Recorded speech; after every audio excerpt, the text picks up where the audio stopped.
ನಮಸ್ಕಾರ. ಈ ಕರಾರು ಕಾನೂನಿನ ಆ, ಮೂರನೆಯ ಒಂದು ವಿಡಿಯೋನ ನಾನು ಇವತ್ತು ನಿಮಗೆ ಪ್ರಾರಂಭಿಸ್ತಾ ಇದ್ದೀನಿ. ಆ, ಕರಾರು ಕಾನೂನಿನಲ್ಲಿ ಆ, ನಾವು ಈಗ ಎರಡು ವಿಡಿಯೋಗಳನ್ನ ಮಾಡಿದ್ದೀವಿ. ಅಂದರೆ ಈ ಗ್ಯಾರಂಟಿ ವಿಷಯದಲ್ಲಿ, ಖಾತರಿ ಕರಾರು ವಿಷಯದಲ್ಲಿ ಎರಡು ವಿಡಿಯೋಗಳನ್ನ ನೀವು ನೋಡಿರಬೇಕು ಅಂದ್ಕೊಳ್ತೀನಿ.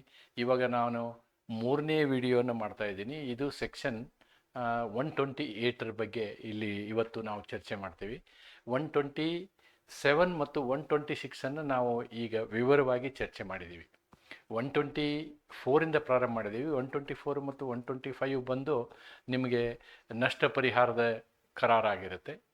126 ಏನಿದೆ ಅದು ನಿಮಗೆ 126 ಗ್ಯಾರಂಟಿಯ ಒಂದು ವ್ಯಾಖ್ಯಾನವನ್ನು ಹೇಳ್ತದೆ ಮತ್ತು ಗ್ಯಾರಂಟಿಯಲ್ಲಿ ಇರತಕ್ಕಂಥ ಪಕ್ಷಗಾರರ ವ್ಯಾಖ್ಯಾನವನ್ನು ಹೇಳುತ್ತೆ. ಅಂದರೆ ಒಂದು ಗ್ಯಾರಂಟಿ ಕರಾರಿನಲ್ಲಿ ನಾವು 3 ಪಕ್ಷಗಾರರನ್ನು ನೋಡ್ತೀವಿ.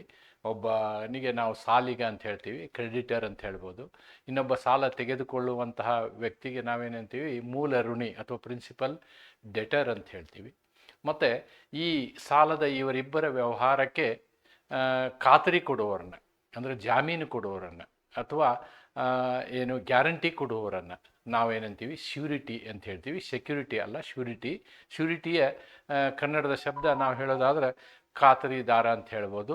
ಅಥವಾ ನಾವು ಇನ್ನೊಂದು ಶಬ್ದವನ್ನು ಏನು ಹೇಳ್ಬೋದು ಅಂತಂದರೆ ಜಾಮೀನುದಾರ ಅಂತ ಹೇಳ್ಬೋದು. ಖಾತರಿದಾರ ಅಥವಾ ಜಾಮೀನುದಾರ ಅಂತಕ್ಕಂಥ ಶಬ್ದವನ್ನು ನಾವಿಲ್ಲಿ ಉಪಯೋಗಿಸ್ಬೋದಾಗಿದೆ. ಈ 124ರಲ್ಲಿ ನಾವು ಇವುಗಳ ಡೆಫಿನೇಷನನ್ನು ನಾವು ಚರ್ಚೆ ಮಾಡಿದ್ದೀವಿ. ಅಂದರೆ 124ರಲ್ಲಿ ನಾವು ಚರ್ಚೆ ಮಾಡಿರುವಂತಹ ವಿಷಯ ಈ ಒಂದು ಏನು ಕರಾರಿನ ಅಂದರೆ ಯಾವುದು ಗ್ಯಾರಂಟಿ ಖಾತರಿ ಕರಾರಿನ ಡೆಫಿನೇಷನ್ನ ಮತ್ತು ಅಲ್ಲಿರ್ತಕ್ಕಂಥ ಪಕ್ಷಗಾರರನ್ನು ನಾವು ವಿವರಿಸಿದ್ದೀವಿ. ಇದು ಅನುಚ್ಛೇದ 126ರಲ್ಲಿ. ಅನುಚ್ಛೇದ 127ರಲ್ಲಿ ನಾನು ಏನು ಮಾಡಿದ್ದೀನಿ ಅಂದರೆ ಇಲ್ಲಿ ತುಂಬ ಸಂಶಯಾಸ್ಪದವಾದಂತಹ ಒಂದು ವಿಷಯವನ್ನು, ಅಂದರೆ ಕನ್ಸಿಡರೇಷನ್ ಬಗ್ಗೆ ಮಾತಾಡಿದ್ದೀನಿ.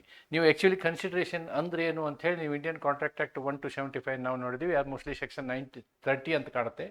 ಅಲ್ಲಿ ಏನು ಹೇಳ್ತೀವಿ ನಾವು ಅಂತಂದರೆ, A contract without consideration is void ಅಂತ ಹೇಳ್ತೀವಿ. ಕನ್ಸಿಡರೇಷನ್ ಅಂದರೆ ಪ್ರತಿಫಲ. ಯಾವುದೇ ಇಬ್ಬರ ಮಧ್ಯೆ ಒಂದು ನಾವು ಒಪ್ಪಂದ ಮಾಡ್ಕೊಳ್ತೀವಿ ಅಂದರೆ ಅದು ಕಾನೂನಾತ್ಮಕವಾದಂತಹ ಒಪ್ಪಂದ ಆಗಿದ್ದರೆ ಅಲ್ಲಿ ಒಬ್ಬರಿಗೊಬ್ಬರಿಗೆ ಪ್ರತಿಫಲ ಇರ್ತದೆ. It is A mutual benefit ಅಂತ ಹೇಳ್ತೀವಿ ನಾವು. ಆ ಪ್ರತಿಫಲ ನೀವು ಮೇಲ್ನೋಟಕ್ಕೆಯಲ್ಲಿ ನೋಡಿದಾಗ ಒಬ್ಬನ ಸಾಲ ಕೊಡ್ತಾನೆ, ಇನ್ನೊಬ್ಬ ತೊಗೊಳ್ತಾನೆ, ಇಬ್ಬರಿಗೂ ಪ್ರತಿಫಲ ಇದೆ. ಆದರೆ ಇವರಿಬ್ಬರಿಗೆ ಸಾಲ ಕೊಡುವವನಿಗೆ ಇನ್ನೊಬ್ಬ ಖಾತರಿದಾರ ಒಬ್ಬ ಬರ್ತಾನಲ್ವಾ, ಅವನಿಗೇನು ಪ್ರತಿಫಲ ಅಂತಕ್ಕಂಥದ್ದು ಪ್ರಶ್ನೆ ಬರ್ತದೆ. ಆ ಪ್ರಶ್ನೆಗೆ ಉತ್ತರ ನಮಗೆ ಕಲಮು 127ರಲ್ಲಿ ಸಿಗ್ತದೆ, ಸೆಕ್ಷನ್ 127. ಏನು ಅಂತಂದರೆ, ಸಾಲಗಾರನಿಗೆ, ಸಾಲ ಮಾಡುವಂತಹ ವ್ಯಕ್ತಿಗೆ ಸಾಲ ಕೊಡುವಂತಹ ವ್ಯಕ್ತಿ ಸಾಲ ಕೊಟ್ಟರೆ ಸಾಕು, ಅದೇ ಈ ಖಾತರಿದಾರನ ಪ್ರತಿಫಲ ಅಂತಕ್ಕಂಥದ್ದನ್ನು ವಿವರವಾಗಿ ನಾವು ನೋಡಿದ್ದೀವಿ. ಆ ಎರಡು ವಿಡಿಯೋಗಳನ್ನ ನೋಡಿದ ನಂತರ ಇವತ್ತು ನೀವು ಈ ಮುಂದಿನ ವಿಡಿಯೋನ ನಾವು ಅಂದರೆ ಸೆಕ್ಷನ್ 128ಗೆ ಮಾತ್ರ ಇವತ್ತು ನಾನು ವಿಡಿಯೋ ಮಾಡ್ತಾ ಇದ್ದೀನಿ. ಯಾಕೆಂದರೆ ಈ ಕಾನ್ಸೆಪ್ಟ್ಗಳು ಪರಿಪೂರ್ಣವಾಗಿ ನಿಮಗೆ ಕ್ಲಿಯರ್ ಆಗಬೇಕು, ಪರಿಕಲ್ಪನೆ ಕ್ಲಿಯರ್ ಇರಬೇಕು, ಅಂದರೆ ಸ್ಪಷ್ಟ ಇರಬೇಕು. ಆವಾಗ ನಾವು ಉಳಿದ ಎಲ್ಲ ವಿಷಯಗಳನ್ನ ಕ್ಲಬ್ ಮಾಡಿ ಒಂದೇ ಕ್ಲಾಸನ್ನು ಮಾಡ್ಬೋದು. ಆದ್ದರಿಂದ ಇವತ್ತು ಕೂಡ ನಾನು ಸೆಕ್ಷನ್ 128 ಬಗ್ಗೆ ಇವತ್ತು ನಾನು ನಿಮಗೆ ತಿಳಿಸ್ಕೊಡ್ಲಿದ್ದೀನಿ. ಏನು ಸೆಕ್ಷನ್ 128 ಏನು ಹೇಳುತ್ತೆ ಅನ್ನೋದನ್ನು ನೋಡೋಣ ನಾವು. Section 128 talks about, section 128 talks about surety's liability, ಜವಾಬ್ದಾರಿ, ಖಾತರಿದಾರನ ಜವಾಬ್ದಾರಿ, ಜಮೀನ್ದಾರನ ಜವಾಬ್ದಾರಿ ಅಂತ ಹೇಳ್ಬೋದು ನಾವಿಲ್ಲಿ. ಜಮೀನ್ದಾರನ ಜವಾಬ್ದಾರಿಗಳು ಏನು, ಇದು ಬಹಳ ಮುಖ್ಯ ಆಗ್ತದೆ. ಇಲ್ಲಿ ಜಮೀನ್ದಾರನ ಜವಾಬ್ದಾರಿಗಳು ಏನು ಅನ್ನೋದು ಬಹಳ ಮುಖ್ಯ ಆಗ್ತದೆ. ಸಾಕಷ್ಟು ಪ್ರಕರಣಗಳು ಇಲ್ಲಿ ನಾವು ಹೈಕೋರ್ಟ್ ಮುಂದೆ ಬಂದಿದ್ದೇವೆ. ಆದರೆ ಈ ಒಂದು ಜಮೀನ್ದಾರರ ಜವಾಬ್ದಾರಿಯನ್ನು ಅರ್ಥ ಮಾಡಿಕೊಳ್ಳೋದಕ್ಕೋಸ್ಕರ ನಾನು 2 ಅಥವಾ 3 ಪ್ರಕರಣಗಳನ್ನು ನಿಮ್ಮ ಮುಂದೆ ತರ್ತೀನಿ. ಏನೇನು ಜವಾಬ್ದಾರಿಗಳು ಅಂತಕ್ಕಂಥದ್ದನ್ನು ನಾವು ನೋಡೋಣ. ಒಬ್ಬರು ಜಾಮೀನು ಕೊಡುವಂಥವ್ರು ಒಂದು ವಿಶೇಷವಾಗಿ ನೆನ್ಪಿಟ್ಕೊಳ್ಬೇಕು, ಜಾಮೀನು ಕೊಡುವಂತಹ ಅಥವಾ ಜಾಮೀನ್ದಾರ ವ್ಯಕ್ತಿ ಇದ್ದಾನಲ್ಲ, ಇವರು ಭಾಳ ವಿಶೇಷವಾಗಿ ಈ ಕಾನೂನನ್ನು ಪರಿಪೂರ್ಣವಾಗಿ ಓದಿದ ನಂತರ ನನ್ನ ಒಂದು ಅಭಿಪ್ರಾಯವನ್ನು ನಾನು ಏನು ಹೇಳ್ತೀನಿ ಅಂತಂದರೆ, ಒಮ್ಮೆ ನೀವು ಯಾರಿಗೋ ಯಾವುದೋ ವ್ಯಕ್ತಿಗೆ ಒಬ್ಬ ಜಾಮೀನ್ದಾರ ಆದ್ರಿ ಅಂತ ಇಟ್ಕೊಳ್ಳಿ. ಆವಾಗ ಈ ಏನು ಸಾಲ ಕೊಟ್ಟವನು, ಉದ್ರಿ ಕೊಟ್ಟವನು ಏನಿರ್ತಾನೆ, ಅವನಿಗೆ ಅನ್ನಿಸ್ತು ಅಂತ ಇಟ್ಕೊಳ್ಳಿ, ನಾನು ಏನು ಮುಖ್ಯ ಋಣಿ ಹತ್ರ ಹೋದ್ರೆ ನನಗೆ ಪ್ರಯೋಜನ ಇಲ್ಲ, ಅಂಥೇಳಿ, ಅಂದರೆ ನೇರವಾಗಿ ಅವನು ಏನು ಮಾಡ್ಬೋದು ಅಂತಂದ್ರೆ ಜಾಮೀನ್ದಾರನ ಮೇಲೆ ಕೇಸ್ ಹಾಕಿ ತನ್ನ ಹಣವನ್ನು ವಸೂಲು ಮಾಡ್ಕೋಬೋದು ಅಂತಕ್ಕಂಥದ್ದನ್ನು ನೆನ್ಪಿಟ್ಕೋಬೇಕು. ಇಲ್ಲಿ ಮುಖ್ಯ ಋಣಿ ಎಷ್ಟು ಜವಾಬ್ದಾರನೋ ಜಾಮೀನ್ದಾರನು ಅಷ್ಟೇ ಜವಾಬ್ದಾರಿ ಅನ್ನೋದನ್ನು ನಾವು ಈ ಸೆಕ್ಷನಲ್ಲಿ ನೋಡ್ತೀವಿ. ಸೆಕ್ಷನ್ ಏನಿದೆ ಮತ್ತು ಸೆಕ್ಷನ್ ನಂತರದ ಬೆಳವಣಿಗೆಗಳು ಏನಿದಾವೆ ಅನ್ನೋದನ್ನು ನಾವು ಇದರಲ್ಲಿ ನೋಡೋಣ. ಓಕೆ, ನಾವು section 128 talks about sureties liability. Section 128 talks about sureties liability. ಏನು sureties liability ಏನು ಹೇಳ್ತಾರೆ ನೋಡ್ರಿ. The liability of the surety is co-extensive. ಈ ಶಬ್ದ ಬಹಳ ಮುಖ್ಯ. This is very very important. The word co-extensive is very very important with that of the principal debtor. With that of the principal debtor, unless it is otherwise provided by the contract. ಇದನ್ನು ನಾನು ಆಮೇಲೆ explain ಮಾಡ್ತೀನಿ. ಈಗ ಇಲ್ಲಿವರೆಗೆ ಮಾತ್ರ ನೋಡೋಣ ನಾವು. We will just see this much only. The liability of the surety is co extensive with that of the principal debtor. ಇಲ್ಲಿ ಲಯಬಿಲಿಟಿ ಇಬ್ಬರಿಗಿರುತ್ತೆ. In a contract of guarantee there are two people liable. One who takes the credit or one who takes the loan. And the other person is one who gives guarantee. ಇವರಿಬ್ಬರಿಗೆ ಏನಿರ್ತದೆ? Liability ಇರ್ತದೆ. These two people have got the liability. ಕನ್ನಡದಲ್ಲಿ ನೋಡೋದಾದ್ರೆ ಜಾಮೀನುದಾರನ ಜವಾಬ್ದಾರಿ. Heading ಏನು? ಜಾಮೀನುದಾರನ ಜವಾಬ್ದಾರಿ. ಏನು? ಜಾಮೀನುದಾರನ ಜವಾಬ್ದಾರಿ ಮುಖ್ಯ ಸಾಲಗಾರನ ಜವಾಬ್ದಾರಿಯೊಂದಿಗೆ ಸಹಪ್ರವಾಹಿತ ಆಗಿರುತ್ತದೆ. ಸಹಪ್ರವಾಹಿತ ಆಗಿರುತ್ತದೆ. Co extensive. The word co extensive. ಏನು ಹೀಗಂತಂತಂದರೆ ಸಾಲಕ್ಕೆ ಸಂಬಂಧಿಸಿದಂತಹ ಜವಾಬ್ದಾರಿಗಳು ಏನಿದ್ದಾವೆ ಅವುಗಳು ಕೋ ಎಕ್ಸ್ಟೆನ್ಸಿವ್, ಸಹ ಪ್ರವಾಹಿತ ಆಗಿರ್ತವೆ. ಅಂದರೆ ಒಟ್ಟಿಗೆ ತೇಲ್ತೇವೆ ಅಂತ. ಏನದರ ಅರ್ಥ ಏನು ಅಂತಂದರೆ, ಈಗ 10,000 ರೂಪಾಯಿಯನ್ನು ನಾನು ಸಾಲ ತಗೊಂಡಿದ್ದೀನಿ ಅಂತ ಅಂದ್ಕೊಳ್ಳೋಣ. ಯಾರೋ ಒಬ್ಬರು ಬಿ ಅಂತಕ್ಕಂಥವ್ರು ನನಗೆ ಗ್ಯಾರಂಟಿ ಆಗಿದ್ದಾರೆ. ಆ 10,000 ರೂಪಾಯಿ ಸಾಲದಲ್ಲಿ ನಾನು 5,000 ರೂಪಾಯಿ ತೀರಿಸ್ಬಿಡ್ತೀನಿ. ಇನ್ನು 5,000 ರೂಪಾಯಿ ಬಾಕಿ ಉಳಿತದೆ. ಆದರೆ ಆ ಜಾಮೀನ್ದಾರನ ಜವಾಬ್ದಾರಿ 10,000ದಿಂದ 5,000ಕ್ಕೆ ಇಳಿದು ಬಿಡ್ತದೆ. ಇದು ಒಂದು ಎಕ್ಸಾಂಪಲ್. ಇನ್ನೊಂದು ಎಕ್ಸಾಂಪಲ್, ನಾನು 10,000 ಸಾಲ ತಗೊಂಡಿರ್ತೀನಿ, ಸಾಲ ತೀರಿಸೋದಿಲ್ಲ. ಆಮೇಲೆ ಬ್ಯಾಂಕ್ನವ್ರು ನನ್ನ ಮೇಲೆ ಕೇಸ್ ಹಾಕ್ತಾರೆ. ಆಮೇಲೆ ಕೇಸ್ ಹಾಕಿದ ಮೇಲೆ ಎಷ್ಟೋ ದಿನ ಆದಮೇಲೆ ಡಿಕ್ರಿ ಆಗುತ್ತೆ. ಡಿಕ್ರಿ ಏನಾಗುತ್ತೆ ಅಂತಂದರೆ, ನಾನು ತೊಗೊಂಡಂಥ 10,000 ರೂಪಾಯಿಗೆ 8% ಬಡ್ಡಿಯಿಂದ ನಾನು ಬ್ಯಾಂಕಿಂದ ತೊಗೊಂಡಿರ್ತೀನಿ. ಆದರೆ ನನ್ನ ಮೇಲೆ ಅವರು ಪೀನಲ್ ಇಂಟ್ರೆಸ್ಟ್ ಹಾಕ್ಬೋದು, ಯಾರು? ಕೋರ್ಟ್ನವರು ಹಾಕಿ ನೀವು 8% ಅಲ್ಲ 12% ಸೇರಿಸಿ ಇವ್ರಿಗೆ ಕೊಡಬೇಕು. ಮತ್ತು ಈ ಏನು ವ್ಯಾಜ್ಯನ ವಿವಾದವನ್ನು ನಡೆಸಿದಂಥ ಖರ್ಚಿದೆಯಲ್ಲ, ಖರ್ಚನ್ನು ಕೊಡಬೇಕು ಅಂಥೇಳಿ ಡಿಕ್ರಿ ಆತು ಅಂತ ಇಟ್ಕೊಳ್ಳಿ. ಆವಾಗ ಆ ಡಿಕ್ರಿ ಆದಂತಹ ಹೆಚ್ಚಿನ ಮೊತ್ತವನ್ನು ಕೂಡ ಯಾರು ಕೊಡಬೇಕಾಗ್ತದೆ? ಜಾಮೀನ್ದಾರ್ ಕೊಡಬೇಕಾಗ್ತದೆ. ಅಂದರೆ ಈ ಲಯಬಿಲಿಟಿ ಹೆಚ್ಚಾದರೆ ಶ್ಯೂರಿಟಿ ಲಯಬಿಲಿಟಿ ಹೆಚ್ಚಾಗುತ್ತೆ, ಲಯಬಿಲಿಟಿ ಕಮ್ಮಿ ಆದರೆ ಶ್ಯೂರಿಟಿ ಲಯಬಿಲಿಟಿ ಕಡಿಮೆ ಆಗುತ್ತೆ. ಇದಕ್ಕೆ ನಾವೇನು ಹೇಳ್ತೀವಿ ಅಂತಂದರೆ ಕೋ ಎಕ್ಸ್ಟೆನ್ಸಿವ್ ಅಂತ ಹೇಳ್ತೀವಿ. This is called co extensive ಅಥವಾ ಸಪ್ರವಾಹಿತ ಅಂತಕ್ಕಂಥದ್ದು. This is a simple concept of surety's liability.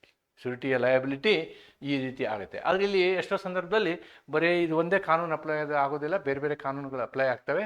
ಅದು ಹೇಗೆ ಅನ್ನೋದನ್ನು ನೋಡೋಣ. ಅದರಲ್ಲಿ ಇದೊಂದು, unless it is otherwise provided by the contract. ಏನಂದರೆ, ಹಿಂಗಂದ್ರೆ ಏನು? Supposing if I take A loan of 20 lakhs, I take A loan of 20 lakhs. ಈ 20 lakhsಲ್ಲಿ ಶ್ಯೂರಿಟಿ ಬಂದು 10 lakhಗೆ ಶ್ಯೂರಿಟಿ ಕೊಡ್ತಾನೆ. 10 lakhsಗೆ ಶ್ಯೂರಿಟಿ ಕೊಡ್ತಾನೆ.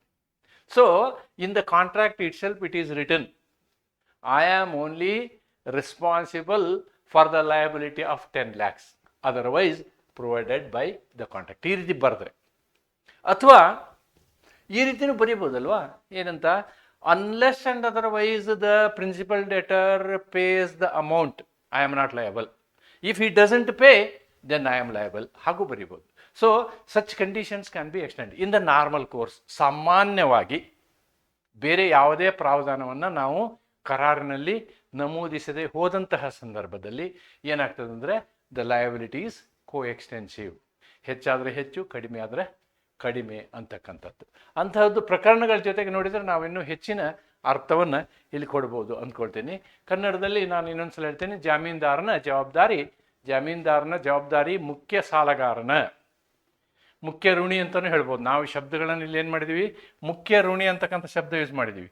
ಮುಖ್ಯ ಋಣಿ, ನೀವು ಸಾಲಗಾರ ಅನ್ನೋದ್ರ ಬದಲು ಋಣಿನೂ ಅನ್ಬೋದು. ಮುಖ್ಯ ಋಣಿ, ಪ್ರಿನ್ಸಿಪಲ್ ಡೆಟರ್. ಆಮೇಲೆ ಜಾಮೀನ್ದಾರ ಗ್ಯಾರಂಟರು ಅಂತ ಹೇಳ್ಬೋದು.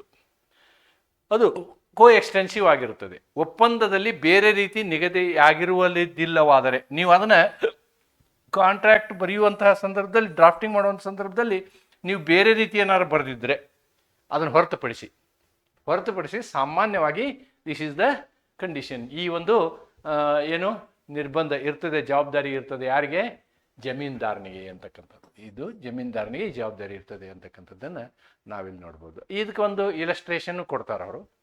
ಇಲಸ್ಟ್ರೇಷನ್ ಅಥವಾ ದೃಷ್ಟಾಂತ ಅಂತ ಹೇಳ್ತೀವಿ ನಾವು ಇದಕ್ಕೆ ಕೆಲವೊಂದು ಸಲ ಏನು ಹೇಳ್ತೀವಿ ಅಂದರೆ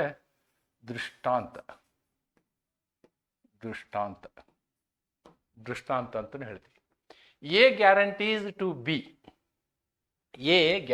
to B, therefore A ಏನಿಲ್ಲಿ, ಎ ಜಾಮೀನುದಾರ, surety. A guarantees to B. So ನಾವು ಬಿಗೆ ಗ್ಯಾರಂಟಿ ಕೊಡೋದ್ರಿಂದ this person become a principal debtor ಅಂತಂದ್ರೆ ನಾವು ಮುಖ್ಯ ಋಣಿ ಅಂತ ಹೇಳ್ತೀವಿ. ಮುಖ್ಯ ಋಣಿ. ಇವನಿಗೆ ನಾವು ಸಾಲಿಗ ಅಂತಕ್ಕಂಥ, ಸಾಲ ಕೊಡುವವ ಅಥವಾ ಸಾಲಿಗ ಅಂತಕ್ಕಂಥ ಶಬ್ದವನ್ನು ಯೂಸ್ ಮಾಡ್ತೀವಿ. B, the payment of a bill of exchange by C. Bill of exchange, A guarantees to B. Here he is not the principal debtor. I have wrongly mentioned this. A guarantees to the B. Here B is a creditor.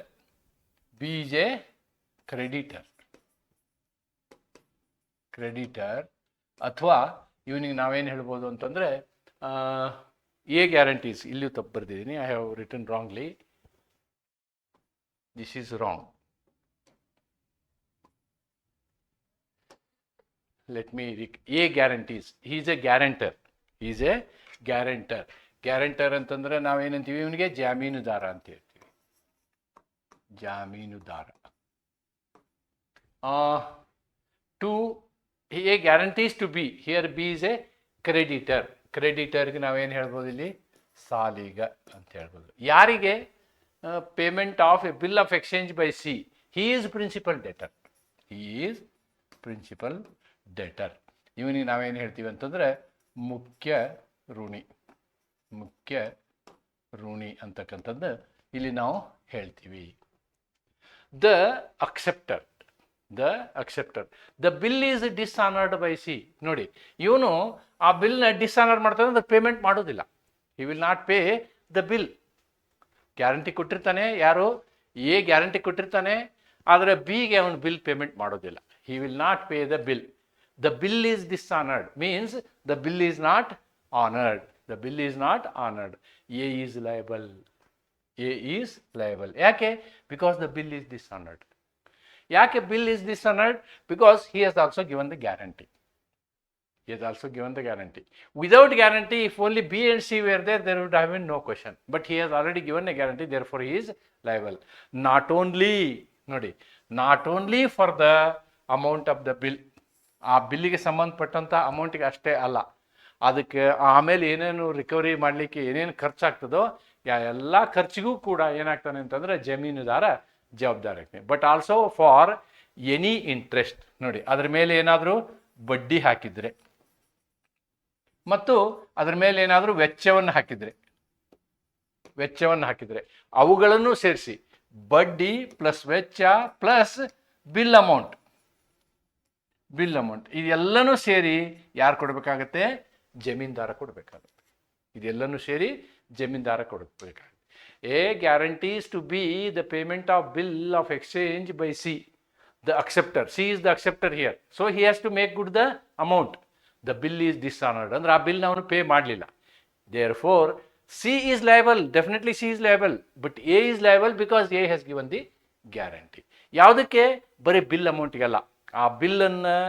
ಆ ಬಿಲ್ಲಿನ ಮೇಲೆ ಬರ್ತಕ್ಕಂಥ ಏನು amount ಇರ್ತಲ್ಲ ಅದ್ರ ಮೇಲೆ ಬಡ್ಡಿ. ಯಾಕಂದರೆ ಬಿಲ್ ಇಲ್ಲಿ ಬ್ಯಾಂಕರ್ ಇರ್ತಾನೆ. ನಾರ್ಮಲಿ ಏನಾಗುತ್ತೆ ಅಂತಂದರೆ ಬಿ ಈಸ್ ದ ಬ್ಯಾಂಕರ್, ಅವನು ಅದ್ರ ಮೇಲೆ ಇಂಟ್ರೆಸ್ಟನ್ನು ತೊಗೊಳ್ತಾನೆ, ಆಮೇಲೆ ಅದಕ್ಕೆ ತಗಲ್ದಂತಹ ವೆಚ್ಚ ಏನೇನು ಖರ್ಚಾಗುತ್ತೆ ಅದನ್ನು ವಸೂಲಿ ಮಾಡಲಿಕ್ಕೆ ಅದೆಲ್ಲನೂ ತಗೊಳ್ತಾನೆ. ಎ ಸಿ ಅವರಿಂದ ಬಿಗೆ ಬಿಲ್ ಆಫ್ ಎಕ್ಸ್ಚೇಂಜ್ ಪಾವತಿಯನ್ನು ಭದ್ರಪಡಿಸುತ್ತಾನೆ. ಸಿ ಬಿಲ್ಲನ್ನು ಗೌರವಿಸದೆ ತಿರಸ್ಕರಿಸುತ್ತಾನೆ. ಇದರ ಪರಿಣಾಮವಾಗಿ ಎ ಬಿಲ್ನ ಮೊತ್ತಕ್ಕೆ ಮಾತ್ರವಲ್ಲದೆ ಆದಾಯ, ಇಲ್ಲಿ ಆದಾಯ ಅಲ್ಲ, ಇದು ಬಡ್ಡಿ ಮತ್ತು ಇತರ ಶುಲ್ಕಗಳಿಗೂ ಸಹ ಜವಾಬ್ದಾರನಾಗುತ್ತಾನೆ. ಅದು ಬಿಲ್ ಮೇಲೆ ಬಾಕಿ ಇರುವುದಾದರೆ, ಅದು ಬಿಲ್ ಮೇಲೆ, if on the bill interest and other charges are liable then for that also he is responsible. ಯಾರು? ಜಮೀನ್ದಾರ ಅದಕ್ಕೂ ಕೂಡ ಜವಾಬ್ದಾರಿ ಆಗ್ತಾನೆ ಅಂತಕ್ಕಂಥದ್ದು. ಇದು ಒಂದು illustration. This is one illustration. Then let us see liability. Therefore section 128 ಏನು ಹೇಳುತ್ತೆ ನೋಡೋಣ. ಈಗ ನಾವು we have practically seen what are all the concepts. Section 128 of the Indian Contract Act states that surety's liability is same as that of the principal's liability.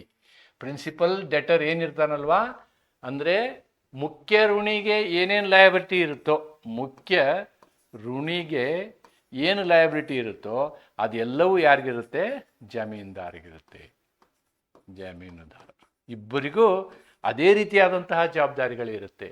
This means that surety can be held liable for the debt to the same extent as the principal debtor. ಭಾರತೀಯ ಒಪ್ಪಂದ ಕಾಯ್ದೆಯ section 178 ಪ್ರಕಾರ ಜಮೀನ್ದಾರನ ಜವಾಬ್ದಾರಿ ಮುಖ್ಯ ಸಾಲಗಾರನ ಜವಾಬ್ದಾರಿಯೇ ಆಗಿರುತ್ತದೆ.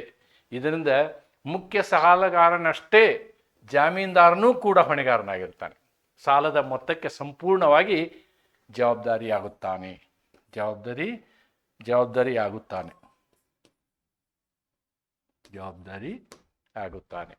ಅನ್ನೋದು ನಾವು ಕನ್ಫರ್ಮ್ ಮಾಡ್ಕೊಳ್ಬೇಕು. ಎಕ್ಸ್ಪ್ಲನೇಷನ್, ಕೋ ಎಕ್ಸ್ಟೆನ್ಸಿವ್ ಅನ್ನೋದ್ರ ಬಗ್ಗೆ ಇಲ್ಲಿ ನಾವು ವಿವರಣೆಯನ್ನು ಕೊಡ್ತಾ ಇದ್ದೀನಿ. The liability of the surety is co extensive with that of the principal debtor unless otherwise provided by the contract. ನಾವೇನು ಸೆಕ್ಷನಲ್ಲಿ ನೋಡಿದ್ದೀವಿ, ಜಮೀನ್ದಾರನ ಜವಾಬ್ದಾರಿ ಮುಖ್ಯ ಸಾಲಗಾರನ ಜವಾಬ್ದಾರಿಯೊಂದಿಗೆ ಸಹಪ್ರವಾಹಿತವಾಗಿರುತ್ತದೆ ಅನ್ನೋದನ್ನು ಹೇಳಿದ್ದೀನಿ ನಾನು. Okay, the surety's liability is immediate and is not deferred. ನೋಡಿ, ನಾವು ಕಾಂಟ್ರಾಕ್ಟ್ ಆಫ್ ಇಂಡೆಮ್ನಿಟಿನಲ್ಲಿ ಒಂದು ನೋಡಿದ್ವಿ. ಏನಂದರೆ ಎಸ್ಪೆಷಲಿ ಕಾಂಟ್ರಾಕ್ಟ್ ಆಫ್ ಇಂಡೆಮ್ನಿಟಿಯ ಇಂಗ್ಲೆಂಡಿನ ವಿಷಯದಲ್ಲಿ ಅವನು ಇಂಡೆಮ್ನಿಫೈಯರ್ ಇದ್ದಾನಲ್ವಾ, ಇಂಡೆಮ್ನಿಫೈಯರ್ ಯಾವಾಗ ಹೊಣೆಗಾರ ಆಗ್ತಾನೆ ಅಂದರೆ ಇಂಡೆಮ್ನಿಫೈಡ್ ಲಾಸ್ ಪೇ ಮಾಡ್ಬೇಕು, ಅವಾಗ ಹೊಣೆಗಾರ ಆಗ್ತಾನೆ. ಇಲ್ಲಿ ಗ್ಯಾರಂಟಿನಲ್ಲಿ ಹಂಗಲ್ಲ. ಗ್ಯಾರಂಟಿನಲ್ಲಿ ಒಂದು ಸಲ ಸಾಲ ಕೊಟ್ಟು ಕೂಡಲೇ, ಕ್ರೆಡಿಟ್ ಕೊಟ್ಟು ಕೂಡಲೇ ಅವತ್ತಿಂದ ಇವನು ಜವಾಬ್ದಾರಿ ಯಾವತ್ತು ಸ್ಟಾರ್ಟ್ ಆಗುತ್ತೆ ಅನ್ನೋದನ್ನು ಹೇಳೋಕ್ಕಾಗಲ್ಲ. But in the case of ಇಂಡೆಮ್ನಿಟಿಯ ಅಮೌಂಟ್ ಎಷ್ಟು ಅನ್ನೋದು ನಿರ್ಧಾರ ಆಗಬೇಕು. ಆದ ದಿನದಿಂದ ಅದು ಏನಾಗುತ್ತೆ, ಇಂಡೆಮ್ನಿಫೈಯರ್ನ ಜವಾಬ್ದಾರಿ ಆಗುತ್ತೆ. ಅಲ್ಲಿವರೆಗೆ ಆಗೋದಿಲ್ಲ. ಅದು ಭಾರತದ ಕಾನೂನು ಪ್ರಕಾರ. ಅದೇ ಇಂಗ್ಲೆಂಡಿನ ಕಾನೂನು ಪ್ರಕಾರ ಅವ ಇಂಡೆಮ್ನಿಫೈಡ್ ಆದವನು ನಷ್ಟವನ್ನು ಭರಿಸಬೇಕು. ಬಟ್ ಆಮೇಲೆ ಬರ್ತಾ ಇಂಗ್ಲೆಂಡಿನಲ್ಲಿಯೂ ಕೂಡ ಏನಾಯಿತು ಅಂತಂದರೆ ಈ ಇಕ್ವಿಟಿ ಕೋರ್ಟ್ಗಳು ಅದನ್ನು ಚೇಂಜ್ ಮಾಡಿದ್ವು. ಇಲ್ಲ, normally indemnification should happen for indemnification ಅನ್ನೋದು ಸರಿಯಲ್ಲ ಅದು ಅಂಥೇಳಿ they have also change it ನಾವು. ಈಗ ಆ ರೀತಿ ಇದಿಲ್ಲ. ಓಕೆ, ಎನಿಹೌ ಇಲ್ಲಿ ಹಾಗಲ್ಲ. ಒಮ್ಮೆ ನೀವು ಸಾಲ ಪತ್ರಕ್ಕೆ ಸಹಿ ಹಾಕಿದ್ರಿ ಅಂತ ಇಟ್ಕೊಳ್ಳಿ ಗ್ಯಾರಂಟಿ, ಅವತ್ತಿನಿಂದ ನಿಮ್ಮ ಲಯಬಿಲಿಟಿ ಶುರು. ಅವತ್ತಿನಿಂದ ಆ ಸಾಲದ ಮೊತ್ತದ ಮೇಲೆ ಏನೇನು ಸೇರ್ತದೋ ಅದಕ್ಕೆಲ್ಲದಕ್ಕೂ ನಾವು ಜವಾಬ್ದಾರಿ ಆಗ್ತೀವಿ. Okay, that it's a meaning. The surety's liability to the extent of terms of guarantee bond. ನೋಡಿ, the surety's liability is to the extent of terms of guarantee bond. ಒಂದು ವೇಳೆ ಗ್ಯಾರಂಟಿ ಬಾಂಡ್ನಲ್ಲಿ ನೀವು ಅಮೌಂಟ್ ಫಿಕ್ಸ್ ಮಾಡಿದರೆ ಆವಾಗ ನೀವು ಅಮೌಂಟಿಗೆ ಅಷ್ಟಕ್ಕೆ ಆಗುತ್ತೆ, ಅದಕ್ಕಿಂತ ಜಾಸ್ತಿ ಆಗೋದಿಲ್ಲ. ಕೆಲವೊಂದು ಸಲ ಏನಾಗುತ್ತೆ, ಎಷ್ಟೋ ಲೋನ್ ತೊಗೊಂಡಿರಲಿ, ಅದರಲ್ಲಿ ಕೆಲವೊಂದು ಪರ್ಟಿಕ್ಯುಲರ್ ಅಮೌಂಟನ್ನು ಫಿಕ್ಸ್ ಮಾಡ್ತಾರೆ ಒಬ್ಬನಿಗೆ, ಅಷ್ಟಕ್ಕೆ ಅವನು ಜವಾಬ್ದಾರಿ ಆಗ್ತಾನೆ.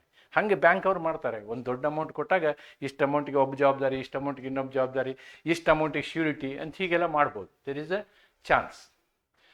It is open to the creditor. ನಾನು ಹೇಳಿದ್ನಲ್ವಾ, it is open to the creditor to straight away proceed against the guarantor without first proceeding against the principal debtor. ನೋಡಿ, ಈ ಪ್ರಕರಣದಲ್ಲಿ ಹೇಳಿದ್ದು. ಈ ಪ್ರಕರಣದಲ್ಲಿ ಏನು ಹೇಳ್ತಾರೆ ಅಂದರೆ,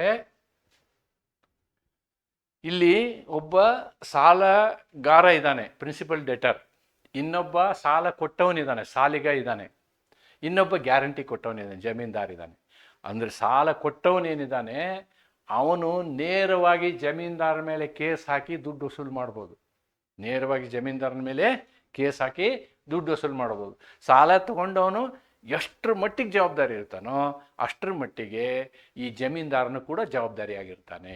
ನೋಡಿ, ಸಾಲ ಕೊಡುಗಾರರಿಗೆ ಮೊದಲಿಗೆ ಮುಖ್ಯ ಸಾಲಗಾರನ ವಿರುದ್ಧ ಕ್ರಮ ಕೈಗೊಳ್ಳದೆ ನೇರವಾಗಿ ಜಮೀನ್ದಾರನ ವಿರುದ್ಧ ಕ್ರಮ ಕೈಗೊಳ್ಳಲು ಅವಕಾಶವಿದೆ.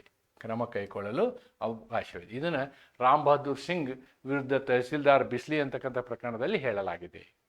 The liability of principal debtor and the surety is joint and several. ಇದು ಸಂಯುಕ್ತ ಮತ್ತು ಪ್ರತ್ಯೇಕ ಅಂತ. What is meant by joint and several? ಇಬ್ಬರೂ ಜವಾಬ್ದಾರಿನೇ ಹೌದು, ಒಟ್ಟು ಅಮೌಂಟಿಗೆ ಒಬ್ಬೊಬ್ಬರು ಸಪರೇಟ್ ಜವಾಬ್ದಾರಿನೂ ಹೌದು.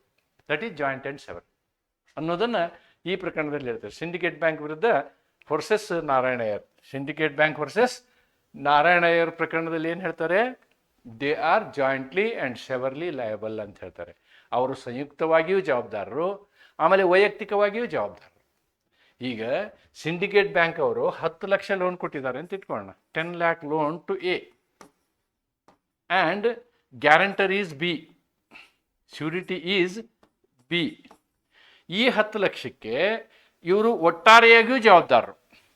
ಆಮೇಲೆ ಇದೇ 10 ಲಕ್ಷಕ್ಕೆ ಇಬ್ಬರು ಪ್ರತ್ಯೇಕವಾಗಿಯೂ ಜವಾಬ್ದಾರರು. ಪ್ರತ್ಯೇಕವಾಗಿ ನೀವು 10 ಲಕ್ಷ ಕೊಡು ಅಂತ ಹೇಳಿ ಹೇಗೂ ಕೇಳ್ಬೋದು. ಕೇಳ್ತಾರೆ, ಯಾಕಂದರೆ ಈಸ್ ಪ್ರಿನ್ಸಿಪಲ್ ಡೆಟರ್. ಅಥವಾ ಈ ಹೇಳಿದ ಪ್ರಕರಣದಲ್ಲಿ ಇಲ್ಲ 10,000 ನೀನೇ ಪೇಮೆಂಟ್ ಮಾಡಬೇಕು ಅಂತ ಹೇಳಿ ಇವರು ಶ್ಯೂರಿಟಿಗೂ ಹೇಳಬಹುದು, ಅಥವಾ ಜಾಮೀನ್ದಾರನಿಗೂ ಹೇಳ್ಬೋದು. ಆ ರೀತಿಯಾದಂಥ ಒಂದು ಹಕ್ಕು ಸಾಲ ಕೊಟ್ಟವನಿಗಿರುತ್ತೆ. ಸೊ ಹಾಗಿದ್ರೆ ಹಕ್ಕು ಸಾಲ ಕೊಟ್ಟವನಿಗಿರುತ್ತೆ ಅಂದರೆ ಜವಾಬ್ದಾರಿ ಯಾರಿಗೆ? ಜಮೀನ್ದಾರನಿಗೂ ಅದೇ ಜವಾಬ್ದಾರಿ ಇರುತ್ತೆ. ಜಮೀನ್ದಾರಿಗೂ ಅದೇ ಜವಾಬ್ದಾರಿ. See responsibility is both joint and several ಅನ್ನೋದನ್ನು ನಾವು ಈ ಸಿಂಡಿಕೇಟ್ ಬ್ಯಾಂಕ್ ಪ್ರಕರಣದಲ್ಲಿ ನೋಡ್ತೀವಿ. Then surety is liability is distinct and separate. ನೋಡಿ, ಅವಾಗೇನು ಹೇಳಿದೆ ನಾನು? ಜಾಯಿಂಟ್ ಆ್ಯಂಡ್ ಸೆವರಲ್ ಅಂತ ಹೇಳಿದೆ. ಇದು ಆ್ಯಕ್ಚುಲಿ ನಿಮಗೆ ಎಕ್ಸಾಮಿನೇಷನಲ್ಲಿ ಈ ಪ್ರಾಬ್ಲಮ್ ಕೇಳಿದ್ದಾರೆ. ಹಿಂದಿನ ಪ್ರಶ್ನೆ ಪತ್ರಿಕೆಯಲ್ಲಿ this is a exam question. ನೋಡೋಣ ಈಗ ಇದರಲ್ಲಿ ಏನು ಬರೆದಿದ್ದಾರೆ ನೋಡೋಣ. ಎ ಇನ್ಕರ್ಸ್ ಡೆಪ್ಟ್ to B in 1980. A incurs ಡೆಪ್ಟ್ ಟು ಬಿ ಇನ್ 1980 ಅಂದರೆ ಇಲ್ಲಿ ಬಿ ಲೋನ್ ಕೊಟ್ಟವನು, ಎ ಲೋನ್ ತಗೊಂಡವನು. C stands surety in 1982. Okay, actually B is the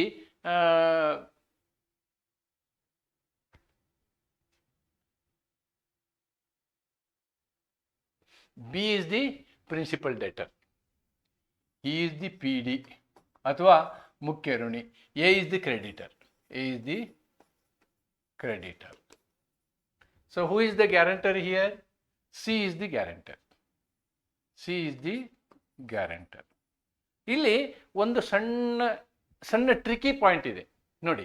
ಏನಾಗುತ್ತೆ ಅಂತಂದರೆ, ಲೋನ್ ಯಾವಾಗ ಕೊಡ್ತಾರೆ? 1980 ನಲ್ಲಿ ಲೋನ್ ಕೊಡ್ತಾರೆ. ಯಾರು ಕೊಡ್ತಾರೆ? Loan is given to B by A. Gives in 1980 loan to B. ಆದರೆ ಆಮೇಲೆ ಏನಾಗ್ತದೆ? ನೀನು ಸೆಕ್ಯೂರಿಟಿ ಕೊಡಬೇಕಪ್ಪ, ಇದಕ್ಕೆ ಸೆಕ್ಯೂರಿಟಿ ಕೊಡಬೇಕಪ್ಪ ಅಂಥೇಳಿ ಎ ಮೇಲೆ ಅವರು ಪ್ರೆಷರ್ ಮಾಡ್ತಾರೆ. ಆವಾಗ ಎ ಸೆಕ್ಯೂರಿಟಿನ ತೊಗೊಂಬರ್ತಾನೆ, ಶ್ಯೂರಿಟಿ ತೊಗೊಂಬರ್ತಾನೆ. ಏನು ಶ್ಯೂರಿಟಿ ತೊಗೊಂಬರ್ತಾನೆ? Surety is brought in 1982. So 1982 ಇಂದ ಏನಾಗುತ್ತೆ ಅಂತಂದರೆ ಶ್ಯೂರಿಟಿ ಆಲ್ಸೋ ಈಸ್ ಲಯಬಲ್. ಜಮೀನ್ದಾರನು ಕೂಡ ಇಲ್ಲಿ ಲಯಬಲ್ ಆಗ್ತಾನೆ. ಇಲ್ಲಿ ನೋಡಿ, 1980ಯಲ್ಲಿ ಲೋನ್ ಕೊಟ್ಟಂಥದ್ದು 1982ನಲ್ಲಿ ಇವನು ಜಮೀನ್ದಾರನ ತಂದು ಕೊಡ್ತಾನೆ. ಒಂದು ನೆನ್ಪಿಟ್ಕೊಳ್ಳಿ, ಈ ಸಾಲದ ವಿಷಯದಲ್ಲಿ there is a limitation act. What is limitation act? Section 20 of the limitation act ನೋಡ್ಬೇಕು ನೀವು. Section 20 of limitation act. ಇದನ್ನು ನೋಡಬೇಕಾಗ್ತದೆ. ಇಲ್ಲಿ ನೋಡೋಣ, B's liability is barred by time in 83. ನೋಡಿ 3 ವರ್ಷ ಯಾವಾಗುತ್ತೆ ಏಟಿಗೆ 3 ವರ್ಷ ಆಗೋದು 1983. ಸೊ 1983 ತನಕ ದಾಟಿದ ಮೇಲೆ ಏನು ಮಾಡ್ಬೋದು, ಬಿ ಮೇಲೆ ನೀನು ಲೋನ್ ಪೇಮೆಂಟ್ ಮಾಡು ಅಂತ ಹೇಳಕ್ಕೆ ಬರಲ್ಲ. So it is called time barred ಡೆಪ್ಟ್ ಅಂತ ಹೇಳ್ತಾರೆ ಅದಕ್ಕೆ. It is called time barred ಡೆಫ್ಟ್. ಆದರೆ ಇಲ್ಲಿ ಬ್ಯಾಂಕ್ನವರು ಅಥವಾ ಲೋನ್ ಕೊಟ್ಟವ್ರು ಏನು ಜಾಣತನ ಮಾಡಿರ್ತಾರೆ ಅಂದರೆ 1982ನಲ್ಲಿ ಶ್ಯೂರಿಟಿ ತೊಗೊಂಬಂದಿರ್ತಾರೆ. ಈಗ ನೋಡಿ, ಕೋ ಎಕ್ಸ್ಟೆನ್ಸಿವ್ ಅಂದ್ರೆ ನಾ ಏನು ಹೇಳ್ತೀನಿ ಅಂತಂದರೆ, ಕೋ ಎಕ್ಸ್ಟೆನ್ಸಿವ್ ಅಂದರೆ ಸಾಲದ ಮೊತ್ತದ ಬಗ್ಗೆ, ಇಲ್ಲಿ ಜವಾಬ್ದಾರಿ ಬಗ್ಗೆ ಹಂಗಲ್ಲ. ಜವಾಬ್ದಾರಿ ಹೆಂಗೆ ಅಂದರೆ, ಇಲ್ಲಿ 1982ನಲ್ಲಿ ಇವನು ಶ್ಯೂರಿಟಿ ಕೊಟ್ಟಿರೋದ್ರಿಂದ ಇವೊಂದು ಟೈಮ್ ಲಿಮಿಟ್ ಯಾವಾಗ ಬಾರಾಗುತ್ತೆ 1985. ಆದ್ದರಿಂದ ಈ ಸಾಲ ಕೊಟ್ಟವನಿಗೆ 1985 ತನಕನೂ ವಸೂಲು ಮಾಡಲಿಕ್ಕೆ ಅವಕಾಶ ಇದೆ. ಟೈಮ್ ಬಾರ್ಡ್ ಡೆಪ್ಟ್ ಆಗಲ್ಲ. 1980 ತನಕ ಅವನು 1983 ತನಕ ಇಬ್ಬರ ಕಡೆನೂ ವಸೂಲು ಮಾಡ್ಬೋದಿತ್ತು. ಅವನು ಬಿ ಕಡೆನೂ ವಸೂಲು ಮಾಡ್ಬೋದು, ಸಿ ಕಡೆನೂ ವಸೂಲು ಮಾಡ್ಬೋದಿತ್ತು. ಆದರೆ 1983 ತನಕ ಅದು ವಸೂಲಾಗಲಿಲ್ಲ ಅಂದರೆ ನಂತರದ ಸಮಯದಲ್ಲಿ ಅವನು ಏನು ಮಾಡ್ಬೋದು ಅಂದರೆ ಸಿಯಿಂದ ವಸೂಲು ಮಾಡ್ಬೋದು. ಸಿಯಿಂದ ವಸೂಲು ಮಾಡೋದು 1985 ಒಳಗೆ. ಇಲ್ಲಿ ಟೈಮ್ ಬಾರ್ಡ್ ಡೆಫ್ಟ್ ಆಗಲ್ಲ. ಅಕಸ್ಮಾತು ಶ್ಯೂರಿಟಿ ಮತ್ತು ಲೋನು ಎರಡು 1980ನಲ್ಲೇ ಕೊಟ್ಟಿದ್ರೆ 1983ನಲ್ಲಿ ಪೇಮೆಂಟ್ ಆಗಲಿಲ್ಲ ಅಂದರೆ ಅದು ಇಬ್ಬರಿಗೂ ಟೈಮ್ ಬಾರ್ಡ್ ಡೆಫ್ಟ್ ಆಗಿತ್ತು, ಇಬ್ಬರದು ಲಯಬಿಲಿಟಿ ಇರ್ತಿರ್ಲಿಲ್ಲ. ಇಲ್ಲಿ ಹಂಗಲ್ಲ. ಇವನು 82ನಲ್ಲಿ ಶ್ಯೂರಿಟಿ ಕೊಟ್ಟಿದ್ದರಿಂದ ಏನಾಯಿತು, ಸಾಲ ತೊಗೊಂಡವೊಂದು ಟೈಮ್ ಬಾರ್ಡ್ ಡೆಫ್ಟ್ ಆಯಿತು. ಆದರೆ ಇವಂದು ಟೈಮ್ ಬಾರ್ಡ್ ಶ್ಯೂರಿಟಿ ಕೊಟ್ಟವೊಂದು ಇನ್ನೂ ಟೈಮ್ ಮುಗಿದಿಲ್ಲ. ಆದ್ದರಿಂದ ಶ್ಯೂರಿಟಿ ಕೊಟ್ಟು 3 ವರ್ಷ ಆಗೋ ತನಕ ಜವಾಬ್ದಾರಿ ಅವನದು ಇರುತ್ತೆ ಅನ್ನೋದು ಈ ಒಂದು ಪ್ರಾಬ್ಲಮಿನ ಅರ್ಥ. ಈ ಪ್ರಾಬ್ಲಮ್ ಗಿವ್ಸ್ ಯಾಕೆ ಹಿಂಗೆ, ವೈ ಇಟ್ ಈಸ್ ಸೋ. ನಾನು ಹೇಳಿದ್ನಲ್ವಾ, ಸಾಲಗಾರ ಮತ್ತು ಜಾಮೀನ್ದಾರ ಇಬ್ಬರು ಒಂದೇ ಪೊಸಿಷನ್ನಲ್ಲಿ ಇರ್ತಾರೆ. ಅವ ಶ್ಯೂರಿಟಿ ಕೊಟ್ಟ ಕೂಡಲೇ ಅವತ್ತಿನಿಂದ ಅವ ಸಾಲಗಾರ ಆಗ್ತಾನೆ. ಗ್ಯಾರಂಟರ್ ಏನಾಗ್ತಾನೆ 1982ನಲ್ಲಿ ಶ್ಯೂರಿಟಿ ಕೊಡ್ತಾನೆ. ಸೊ 1982ದಿಂದ ಅವನೇನಾಗ್ತಾನೆ ಸಾಲಗಾರನ ಸ್ಥಾನದಲ್ಲಿ ನಿಂತ್ಕೊಳ್ತಾನೆ, ಅಂದರೆ ಮುಖ್ಯ ಋಣಿಯ ಸ್ಥಾನದಲ್ಲಿ ನಿಂತ್ಕೊಳ್ತಾನೆ. ಅವತ್ತಿನ ದಿವಸ ನಿಂತ್ಕೊಂಡಿದ್ದರಿಂದ 3 ವರ್ಷ ತನಕ ಅವನ ಕಡೆಯಿಂದ ಸಾಲ ವಸೂಲು ಮಾಡಲಿಕ್ಕೆ ಸಾಲ ಕೊಟ್ಟವನಿಗೆ ಹಕ್ಕು ಬಂದುಬಿಡ್ತದೆ. ಆದರೆ ನಿಜವಾದ ಸಾಲಗಾರ ಮುಖ್ಯ ಋಣಿ ಇದ್ದಾನಲ್ಲ, ಅವನು 1980ನಲ್ಲಿ ಸಾಲ ತೊಗೊಂಡಿರ್ತಾನೆ, ಬಟ್ ಜಮೀನು ವ್ಯವಸ್ಥೆ ಮಾಡಿರೋದು ಅವನು 1982ನಲ್ಲಿ. ಆದ್ದರಿಂದ ಏನಾಗುತ್ತೆ ಅಂತಂದರೆ 1980ನಲ್ಲಿ ಸಾಲಗಾರ ಇದ್ದವನು 1980 ತನಕ ಅವನ ಜವಾಬ್ದಾರಿ ಇರ್ತದೆ, ನಂತರ ಇರೋದಿಲ್ಲ ಅಂತಕ್ಕಂಥದ್ದು ಈ ಒಂದು ಸಮಸ್ಯೆಯ ಅರ್ಥ. ಜಾಮೀನ್ದಾರನ ಜವಾಬ್ದಾರಿ ವಿಭಿನ್ನ ಮತ್ತು ಪ್ರತ್ಯೇಕವಾಗಿದೆ. ಅದಕ್ಕೆ it is distinct and separate ಅಂತ ಹೇಳ್ತಾರೆ. ವಿಭಿನ್ನ ಮತ್ತು ಪ್ರತ್ಯೇಕದ ಅರ್ಥ ಇದು. ಇಲ್ಲಿ ನೋಡಿ, 1980ರಲ್ಲಿ ಬಿಗೆ ಸಾಲ ಮಾಡುತ್ತಾನೆ, ಸಾಲ ಕೊಡುತ್ತಾನೆ, ಸಾಲ ಮಾಡುತ್ತದೆಯಲ್ಲ ಸಾಲ ಕೊಡುತ್ತಾನೆ. ಸಿ 1982ರಲ್ಲಿ ಇದಕ್ಕಾಗಿ ಜಾಮೀನುದಾರನಾಗಿ ನಿಲ್ಲುತ್ತಾನೆ. ಬಿ ಯಾವುದೇ ಕ್ರಮ ಕೈಗೊಳ್ಳದೆ 1980ರ ವೇಳೆಗೆ ಮಿತಿಯಾವಧಿ ಮುಗಿಯುತ್ತದೆ. ನೋಡಿ, ಅವಾಗ ಏನು ಮಾಡ್ತಾನೆ ಇವನು, ಯಾವುದೇ ಕ್ರಮ ಕೈಗೊಳ್ಳಲ್ಲ. ಓಕೆ, ಯಾವುದೇ ಕ್ರಮ ಕೈಗೊಳ್ಳೋದಿಲ್ಲ. ಆದರೆ ಸಿಯ ಜವಾಬ್ದಾರಿ 1982ನಲ್ಲಿ ಪ್ರಾರಂಭವಾಗಿದ್ದರಿಂದ 1985ವರೆಗೆ ಅವನ ಜವಾಬ್ದಾರಿ ಇರ್ತದೆ. 1985ವರೆಗೆ ಅವನದು ಜವಾಬ್ದಾರಿ ಇರ್ತದೆ ಅಂತಕ್ಕಂಥದ್ದು ಇದರ ಅರ್ಥ. ಓಕೆ, ಇದರ ಜೊತೆಗೆ ನಾನೊಂದು 2-3 ಕೇಸ್ ಲಾಗಳನ್ನು ಚರ್ಚೆ ಮಾಡಿದ್ದೀನಿ. ಈ ಕೇಸ್ ಲಾಗಳು ನಿಮಗೆ ಮೋಸ್ಟ್ಲಿ ಫಾಂಟ್ ತುಂಬ ಚಿಕ್ಕದಾಗಿ ಕಾಣುತ್ತೆ. You please concentrate on my explanation what it is. Here there are 2 people, Subrahmanya Chettiar and Moniyam Narayanaswamy Gounder. Okay, addresses the extent of surety's liability when principal debtor's obligation is reduced under the statutory provisions. ನೋಡಿ, ಇಲ್ಲಿ actually ಈ ಪ್ರಕರಣದಲ್ಲಿ ಏನಾಗುತ್ತೆ ಅಂತಂದರೆ, due to some acts enacted by the parliament, ಈಗ ಸಾಲ ಮನ್ನಾ ಅಂತಾರೆ, ಬಡ್ಡಿ ಮನ್ನಾ ಅಂತಾರೆ, ಅಂಥ ಸಂದರ್ಭ ಇದು. ಅಂಥ ಸಂದರ್ಭದಲ್ಲಿ ಏನಾಗುತ್ತೆ, ಸಾಲ ತೊಗೊಂಡವನು ಸಾಲ ಕಮ್ಮಿ ಆಗುತ್ತೆ. ಆವಾಗ ಪ್ರಶ್ನೆ, ಸಾಲಗಾರನ ಸಾಲದ ಮೊತ್ತ ಕಮ್ಮಿ ಆದದ್ರಿಂದ ಅದೇ ಕಮ್ಮಿಯಾದ ಮೊತ್ತ ಜಮೀನ್ದಾರಿಗೆ ಅಪ್ಲೈ ಆಗುತ್ತೆ ಇಲ್ಲ ಅನ್ನೋತಕ್ಕಂಥದ್ದನ್ನು ಈ ಒಂದು ಪ್ರಕರಣದಲ್ಲಿ ಚರ್ಚೆ ಮಾಡಲಾಗಿದೆ. ಏನು ಅನ್ನೋದನ್ನು ನೋಡೋಣ. Facts. In this case the principal debtor defendant 1 and 2 ಅಂದರೆ ಇವರು ಇಬ್ಬರು 1 and 2 executed a promissory note in flavour of a plaintiff. ಇವರಿಗೆ ಪ್ರಾಮಿಸರಿ ನೋಟ್ ಕೊಟ್ಟಿರ್ತಾರೆ. Promissory plaintiff for ₹1,500 with interest rate 86% per annum, though the plaintiff claimed only 24% per annum. ಇದೇನು ನಮಗೆ important ಅಲ್ಲ. ಕೊನೆಗೆ plaintiff ಏನು ಮಾಡ್ತಾರೆ, 24% ಇಂಟ್ರೆಸ್ಟ್ ಕ್ಲೇಮ್ ಮಾಡ್ತಾರೆ promissory note ಮೇಲೆ ಅವರಿಗೆ. Defendant 3 acted as a surety. ಇಲ್ಲಿ ಮೂರನೇ ಪಕ್ಷಕಾರ ಏನಿರ್ತಾನಲ್ಲ ಅವನು ಶ್ಯೂರಿಟಿ ಆಗಿರ್ತಾನೆ ಇದರಲ್ಲಿ. Providing a letter of guarantee and renewing his liability accordingly. The principal debtors sought relief under the Madras agriculture relief act. ನೋಡ್ರಿ, ಇಲ್ಲಿ ಈ ಅಗ್ರಿಕಲ್ಚರ್ ರಿಲೀಫ್ ಆ್ಯಕ್ಟಲ್ಲಿ ಅವರು ರಿಲೀಫ್ ಕೇಳ್ತಾರೆ. ಅವರು ಕೋರ್ಟ್ಗೆ ಹೋಗ್ತಾರೆ, ಇಲ್ಲ ನಾವು ರೈತರಿದ್ದೀವಿ, ನಮ್ಗೆ ಇಷ್ಟೆಲ್ಲ ಕೊಡೋಕ್ಕಾಗಲ್ಲ, ನಮ್ಮದನ್ನು ಕಮ್ಮಿ ಮಾಡಿಸಿ ಹೀಗೆ ಅಂತೇಳಿ ಕೋರ್ಟ್ಗೆ ಹೋಗ್ತಾರೆ. ಆವಾಗ ಕೋರ್ಟ್ ಅದನ್ನು ಮನ್ನಾ ಮಾಡಿ which aimed at reducing the debts of agriculture debtors. ನೋಡಿ, ಅಲ್ಲಿ ರೈತರ ಸಾಲನ ಕಡಿಮೆ ಮಾಡೋದಕ್ಕೋಸ್ಕರ ಅವರು ಕೋರ್ಟ್ಗೆ ಹೋಗ್ತಾರೆ ಮತ್ತು ಅದು ಒಪ್ತದೆ. The surety a non agriculturist contended that his liability should also be reduced in line with the principal debtor. ಇಲ್ಲಿ ಇವರಿಗೆ ಬಡ್ಡಿ ಕಮ್ಮಿ ಆಗುತ್ತೆ. ಯಾರಿಗೆ ಒರಿಜಿನಲ್ ಏನು ಡಿಪೆಂಡೆಂಟ್ ನಂಬರ್ 1 and 2 ಇರ್ತಾರಲ್ಲ ಅವ್ರಿಗೆ ಬಡ್ಡಿ ಕಮ್ಮಿ ಆಗುತ್ತೆ. ಆ ಬಡ್ಡಿ ಕಮ್ಮಿ ಆಗಿರೋ ಬಡ್ಡಿ ನನಗೂ ಅಪ್ಲೈ ಆಗಬೇಕು ಅಂತ ಇವ್ರು ಹೇಳ್ತಾರೆ. ಯಾರು? ಡಿಪೆಂಡೆಂಟ್. ಇವ್ರು ಬಡ್ಡಿ ಕಮ್ಮಿ ಆದರೂ ಇವ್ರೇನು ಪೇ ಮಾಡಲ್ಲ. ಅಲ್ಟಿಮೇಟ್ಲಿ ಪೇ ಮಾಡ್ಬೇಕಾದವನು ಯಾವನು? ಶ್ಯೂರಿಟಿ. ಅದ್ರ ಮುಂದೆ ಏನು ಕೋರ್ಟ್ ಏನು ಹೇಳ್ತಾನೆ ನೋಡೋಣ. Legal issue. The central questions was whether sureties liability diminishes proportionally when the principal debtor's debt is statutorily reduced. ಕಾನೂನಾತ್ಮಕವಾಗಿ ಪ್ರಿನ್ಸಿಪಲ್ ಡೆಟರ್ ಮೂಲ ಋಣಗಾರನ ಸಾಲದ ಮೊತ್ತವು ಕಡಿಮೆಯಾದಲ್ಲಿ ಅವನ ಜವಾಬ್ದಾರಿಯಂತೆ ಜಾಮೀನ್ದಾರನ ಜವಾಬ್ದಾರಿಯು ಸಾಲದ ಮೊತ್ತದ ವಿಷಯದಲ್ಲಿ ಕಡಿಮೆಯಾಗುತ್ತದೆಯೇ ಅಂತಕ್ಕಂಥದ್ದು ಕಾನೂನಾತ್ಮಕ ಪ್ರಶ್ನೆ. Judgment. The full bench of the Madras high court held that the surety's liability is co-extensive. ಹೇಳಿದ್ನಲ್ಲ ನಾನು, surety's liability is co-extensive with that of the principal debtor as stipulated under section 128 of the Contract Act. This means that surety's obligation cannot exceed that of the principal debtor.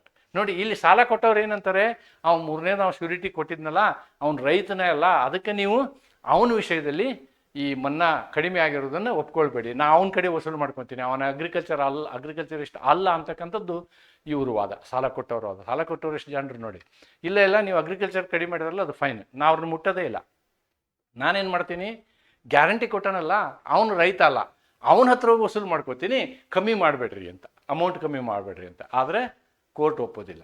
ಒಮ್ಮೆ ಮುಖ್ಯ ಋಣಿಯ ಜವಾಬ್ದಾರಿ ಕಮ್ಮಿ ಆದರೆ ಅಲ್ಲೇನಾಗುತ್ತೆ, ಜಮೀನ್ದಾರನ ಜವಾಬ್ದಾರಿಯು ಅಷ್ಟೇ ಕಮ್ಮಿ ಆಗುತ್ತೆ.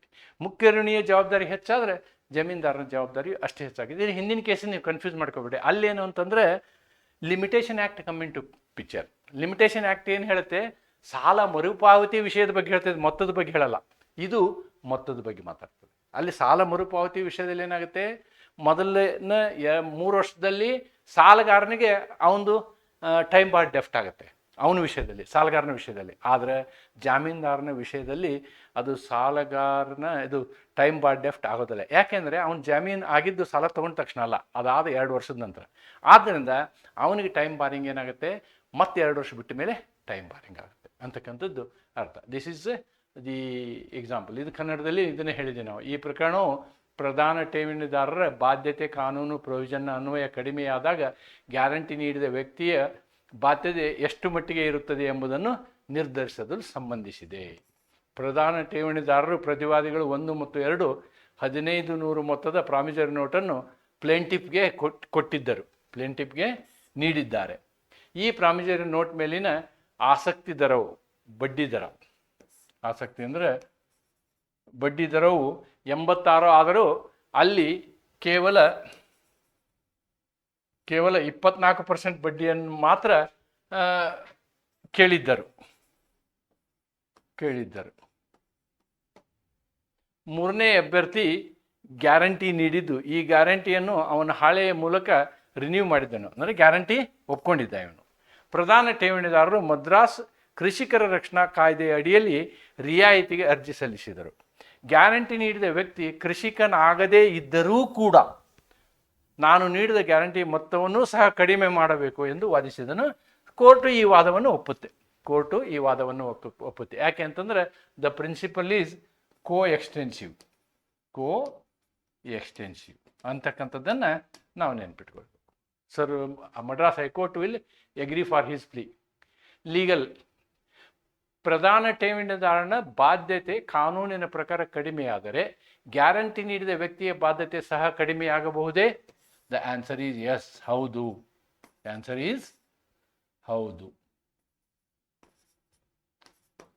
ಈಸ್ ಭಾರತೀಯ ಒಪ್ಪಂದ ಕಾಯ್ದೆ 128ನೆಯ ವಿಧಿಯ ಪ್ರಕಾರ ಗ್ಯಾರಂಟಿ ನೀಡಿದ ವ್ಯಕ್ತಿಯ ಬಾಧ್ಯತೆ ಪ್ರಧಾನ ಠೇವಣಿದಾರನ ಬಾಧ್ಯತೆಯಷ್ಟೇ ಇರುತ್ತದೆ.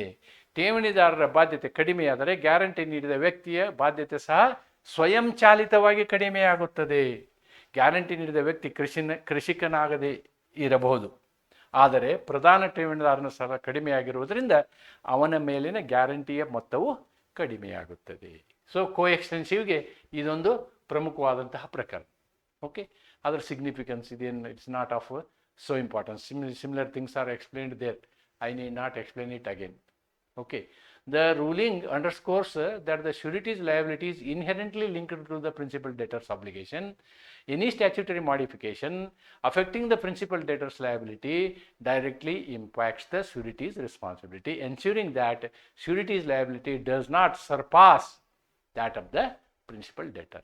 ಈ ತೀರ್ಪು ಗ್ಯಾರಂಟಿ ನೀಡಿದ ವ್ಯಕ್ತಿಯ ಜವಾಬ್ದಾರಿ ಪ್ರಧಾನ ಠೇವಣಿದಾರನ ಜವಾಬ್ದಾರಿಯೊಂದಿಗೆ ನೇರವಾಗಿ ಸಂಬಂಧಿಸಿದೆ ಎಂಬುದನ್ನು ಸ್ಪಷ್ಟಪಡಿಸುತ್ತದೆ. ಪ್ರಧಾನ ಠೇವಣಿದಾರನ ಸಾಲ ಕಡಿಮೆಯಾದರೆ ಗ್ಯಾರಂಟಿ ನೀಡಿದ ವ್ಯಕ್ತಿಯ ಜವಾಬ್ದಾರಿಯು ಹೆಚ್ಚುವರಿ ಆಗಲಾರದು. Okay, it's the S. Next ಇನ್ನೊಂದು ಪ್ರಕರಣ, ರಂಜಿತ್ ಕುಮಾರ್ ರಾಯ್ ವರ್ಸಸ್ ಕಬಿರಾಜ್ ಕಿಶೋರಿ ಮೋಹನ್ ಅಂತಕ್ಕಂಥ ಪ್ರಕರಣ. ಏನು ಪ್ರಕರಣ ಇದು? ಇಲ್ಲಿ ಅಮೌಂಟು, ಆಣೆ ಇದೆಲ್ಲ ಹಳೇ ಕೇಸ್ ಇರೋದ್ರಿಂದ, 1940 ಕೇಸ್ ಇರೋದ್ರಿಂದ let us take it as 1900 rupees. The plaintiff sought to recover a sum of 1900 rupees representing principal and interest up to 31st May 38. Total principal plus interest ಎರಡು ಸೇರಿಬಿಟ್ಟು 1009 rupees ಅನ್ನು ಇವ್ರು ಏನು ಮಾಡಿದ್ರು, ಕ್ಲೇಮ್ ಮಾಡಿದರು by the defendant.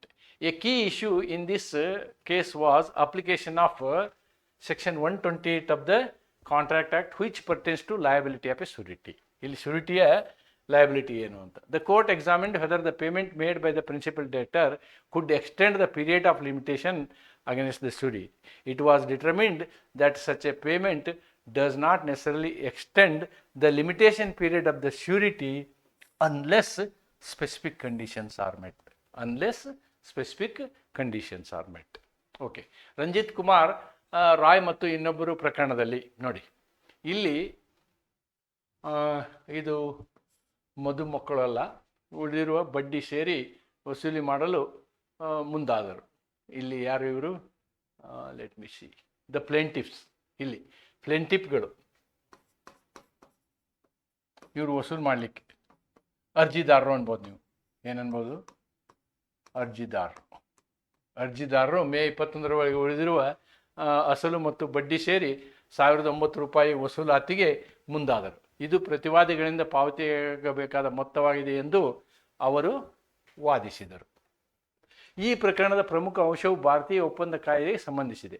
ನ್ಯಾಯಾಲಯವು ಮುಖ್ಯ ಸಾಲಗಾರ ಮಾಡಿದ ಪಾವತಿಯ ವಿರುದ್ಧ ಮಿತಿಯ ಅವಧಿಯನ್ನು ವಿಸ್ತರಿಸಬಹುದೇ ಎಂಬ ಪ್ರಶ್ನೆಯನ್ನು ಎತ್ತಿತು. ನ್ಯಾಯಾಲಯವು ತೀರ್ಮಾನಿಸಿದಂತೆ ಮುಖ್ಯ ಸಾಲಗಾರನ ಪಾವತಿ ಮಾತ್ರ ಜಮೀನ್ದಾರನ ಮೇಲೆ ಮಿತಿಯ ಅವಧಿಯನ್ನು ಸ್ವಯಂಚಾಲಿತವಾಗಿ ವಿಸ್ತರಿಸದು, ಆದರೆ ನಿರ್ದಿಷ್ಟ ನಿಬಂಧನೆಗಳನ್ನು ಪೂರೈಸಿದರೆ ಮಾತ್ರ ಅದು ಅನ್ವಯವಾಗಬಹುದು ಅಂತಕ್ಕಂಥದ್ದನ್ನು ಈ ಒಂದು ಪ್ರಕರಣದಲ್ಲಿ ನೋಡಿದ್ದೀನಿ. ನೀವು ಕನ್ನಡ ಇಂಗ್ಲೀಷ್ ಎರಡನ್ನೂ ಓದಿದ್ದೀನಿ ನಾನು. ಆದರೆ ನಾವು I will explain it properly. Section 20 of the 20 of the limitation act ಇದು ಇಂಪಾರ್ಟೆಂಟ್. ಈ ಆ್ಯಕ್ಟು ನಮಗೆ ಲಿಮಿಟೇಷನ್ ಆ್ಯಕ್ಟ್ ಗೊತ್ತಿರಲಿಲ್ಲ ಅಂದರೆ ಈ ಹಿಂದಿನ ಕೇಸ್ ಅರ್ಥ ಆಗಲ್ಲ. ಅದಕ್ಕೆ ನಾನು ಇಂಗ್ಲೀಷ್ ಕನ್ನಡ ಎರಡನ್ನೂ ಒಟ್ಟಿಗೆ ಓದಿ I am trying to explain it. ಏನು ಲಿಮಿಟೇಷನ್ ಆ್ಯಕ್ಟ್ ಏನು ಹೇಳುತ್ತೆ ಅನ್ನೋದನ್ನು ನೋಡೋಣ. See for example, I take 10,000 rupees loan on say 1/1/2024. A takes loan of 10,000 rupees on 1/1/2024, 20 ಅಂತ ತಗೊಳ್ಳಿ, let us take it as 20, and B is guarantor. B is surety for this on the same day. See, now it becomes a time barred debt. Time barred debt on 1/1/2023. ನೋಡಿ ಇದೇನಾಗುತ್ತೆ ಅಂತಂದರೆ,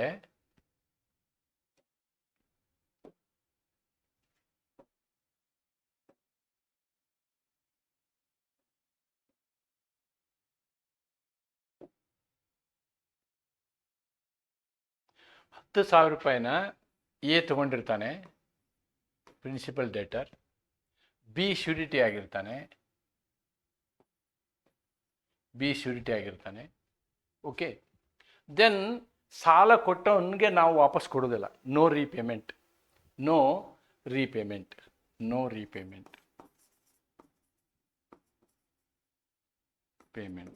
so it becomes a time bar ಡೆಪ್ಟ್ on 2023. ಈ 1/1/2023 ಆದಮೇಲೆ ಅಲ್ಲಿ ತನಕ ನೀವು ಸಾಲ ವಸೂಲು ಮಾಡುವ ಪ್ರಕ್ರಿಯೆಯನ್ನು ಜಾರಿ ಮಾಡದೆ ಹೋದರೆ ನೀವು ಕಾನೂನಾತ್ಮಕವಾಗಿ ಆ ಸಾಲವನ್ನು ಮರಳಿ ಪಡೆಯೋಕ್ಕಾಗಲ್ಲ. This is what is the limitation law. Now I am telling you what I will do is, I will say on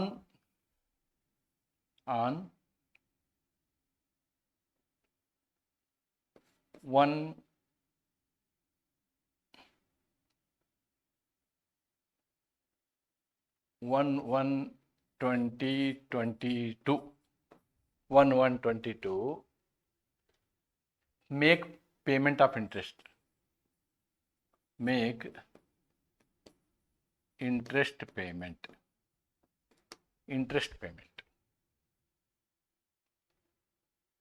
Now what happens is, limitation starts from this date. Fresh limitation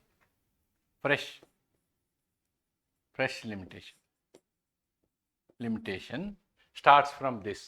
So it will extend up to 1/1/2025.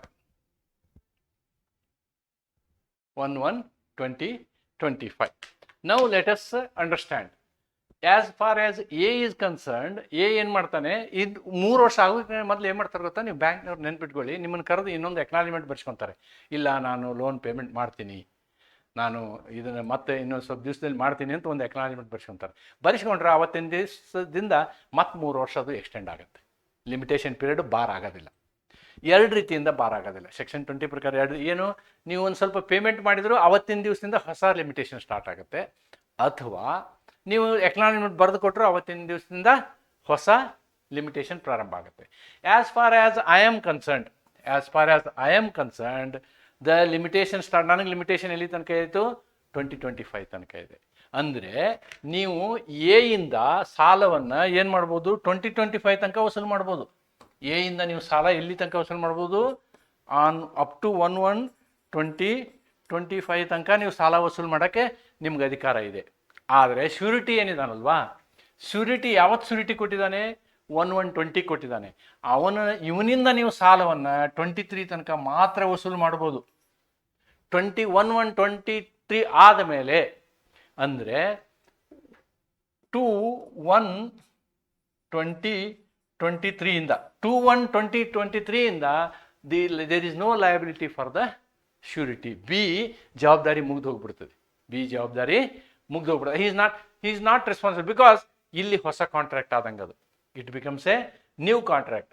ಈ new contract ಈ B A ನಾಲೆಜ್ಗೆ ಇರಲಿಲ್ಲ ಅಂದರೆ B ಯನ್ನು ಕರ್ಕೊಂಬಂದು B ಜೊತೆಗೆ B ಯನ್ನು ಸಹಿ ಮಾಡಿಸಿದ್ರೆ ಮತ್ತೊಂದು ಸಲ ಗ್ಯಾರಂಟರ್ ಅಂತ ಮಾಡಿದರೆ ಮಾತ್ರ ಸಾಧ್ಯ, ಇಲ್ಲ ಅಂದ್ರೆ ಇಲ್ಲ. Even if in the knowledge of B it is done also, he is not. He has to sign as a guarantor again. Otherwise, his surety, liability of the surety is going to complete on this. This is the case that was discussed by me earlier. Ee case initala, it is exactly the same case. The court examined whether a payment made by principal debtor could extend the period of limitation against the surety. No. The answer is no. It was determined that such a payment does not necessarily extend limitation period for the surety unless specific conditions are met. Automatic ಆಗಿ ಅದು extend ಆಗಲ್ಲ. ನಾನು ಅಕಸ್ಮಾತು ಇನ್ನೊಬ್ಬರಿಗೆ surety ಕೊಟ್ಟಿದ್ದೆ ಅಂತಂದರೆ ಅದು 3 ವರ್ಷದ ತನಕ ಮಾತ್ರ ಇರುತ್ತೆ. 3 ವರ್ಷದೊಳಗೆ ಅವ್ರಿಗೂ ನೋಟಿಸ್ ಕೊಟ್ಟು ವಸೂಲು ಮಾಡಬೇಕು, ಇಲ್ಲ ನನಗೂ ನೋಟಿಸ್ ಕೊಟ್ಟು ವಸೂಲು ಮಾಡಬೇಕು. ಬ್ಯಾಂಕ್ 3 ವರ್ಷ ತನಕ ಸುಮ್ಮನೆ ಕೂತಿತ್ತು, ಸಾಲ ಕೊಟ್ಟ 3 ವರ್ಷ ತನಕ ಸುಮ್ಮನೆ ಕೂತಿದ್ದ ಅಂತಂದರೆ ಇಬ್ಬರದು ಜವಾಬ್ದಾರಿ ಇಲ್ಲ, ಟೈಮ್ ಬಾರ್ ಡೆಫ್ಟ್ ಆಗುತ್ತೆ. ಒಂದು ವೇಳೆ ಅವನು ಸಾಲಗಾರ ಏನು ಮಾಡಿರ್ತಾನೆ, ತಾನೇ ಮಧ್ಯದಲ್ಲಿ ಸ್ವಲ್ಪ ಅಮೌಂಟ್ ಕೊಟ್ಟು ಏನು ಅದು ನೊವೇಷನ್ ಅಂತಾರಕ್ಕೆ ನೊವೇಷನ್ ಮಾಡಿದರೆ ಅವತ್ತಿನಿಂದ ಮತ್ತೆ 3 ವರ್ಷ ಕಂಟಿನ್ಯೂ ಆಗುತ್ತೆ. ಅಥವಾ ಎಕ್ನಾಲಜ್ಮೆಂಟ್ ಕೊಟ್ಟಿದ್ದಾರೆ ಅವತ್ತಿಂದ 3 ವರ್ಷ ಕಂಟಿನ್ಯೂ ಆಗುತ್ತೆ. ಆದರೆ ಅದಕ್ಕೆ ಜಾಮೀನ್ದಾರ ಜವಾಬ್ದಾರಿ ಆಗೋದಿಲ್ಲ. ಅಥವಾ ನೀವು ಹೊಸದನ್ನು ಅಗ್ರಿಮೆಂಟ್ ಬರೆಸಿ ಅದರಲ್ಲಿ ಜಾಮೀನ್ದಾರನ ಜಾಮೀನು ನಾನು ಕೊಡ್ತೀನಿ ಅಂತೇಳಿ ಸ್ಪೆಸಿಫಿಕ್ ಆಗಿ ಸಹಿ ಮಾಡಿಸದ ಹೊರತು, ಮಾಡಿಸಿದ್ರೆ ಓಕೆ, ಏನೂ ಮಾಡಿಸ್ಲಿಲ್ಲ, ಅಥವಾ ಈವನ್ ನೀವು ಜಾಮೀನ್ದಾರನ ಕರ್ಕೊಂಡು ಹೋಗಿರ್ತೀರಿ ಅಂತ ಇಟ್ಕೊಳ್ಳಿ, ಇವತ್ತು ಬ್ಯಾಂಕಿಗೆ ಕರ್ಕೊಂಡು ಹೋದಾಗ ನೀವೇನೂ ಮಾಡಿಸೋದಿಲ್ಲ, ಸುಮ್ಮನೆ ಪಾರ್ಟ್ ಪೇಮೆಂಟ್ ಮಾಡ್ತೀರಿ, ಮ್ಯಾನೇಜರ್ಗೆ ಹೇಳ್ತೀರಿ ಆಯಿತು ಸರ್ ನಂಗೆ ಇನ್ನೊಂದು ಸ್ವಲ್ಪ ಟೈಮ್ ಕೊಡಿ ನಾನು ಪೇಮೆಂಟ್ ಮಾಡ್ತೀನಿ. ಮ್ಯಾನೇಜರ್ ಅಷ್ಟೇ ಪಾರ್ಟ್ ಪೇಮೆಂಟ್ ಮಾಡಿದ ಕೂಡಲೇ ಅವತ್ತಿಂದ ಲಿಮಿಟೇಷನ್ ಸ್ಟಾರ್ಟ್ ಆಗ್ತದೆ, ಅವರು ರಿಲ್ಯಾಕ್ಸ್ ಆಗ್ತಾರೆ, ಮತ್ತು 3 ವರ್ಷ ಸಿಕ್ತು ನನಗೆ ಅಂತ. ಆದರೆ ಒಂದೇನಾಗುತ್ತೆ ಅಂದರೆ ಅಲ್ಲಿ ಲಿಮಿಟೇಷನ್ ವಿಷಯದಲ್ಲಿ ಜಾಮೀನ್ದಾರ ರಕ್ಷಣೆಗೊಳ್ಳುತ್ತಾನೆ. ಅವನು ಅವತ್ತಿನ ಲಿಮಿಟೇಷನ್ ಮುಗಿದು ಹೋಗಿಬಿಟ್ಟಿರುತ್ತೆ. 3 ವರ್ಷದ ತನಕ ಅಷ್ಟೇ ಇರುತ್ತೆ. 3 ವರ್ಷದ ನಂತರ ಒಂದು ಲಿಮಿಟೇಷನ್ ಆ್ಯಕ್ಟಲ್ಲಿ ಲಿಮಿಟೇಷನ್ ಆ್ಯಕ್ಟ್ ಪ್ರಕಾರ ಅವನು ಜವಾಬ್ದಾರಿ ಆಗೋದಿಲ್ಲ. This is the case.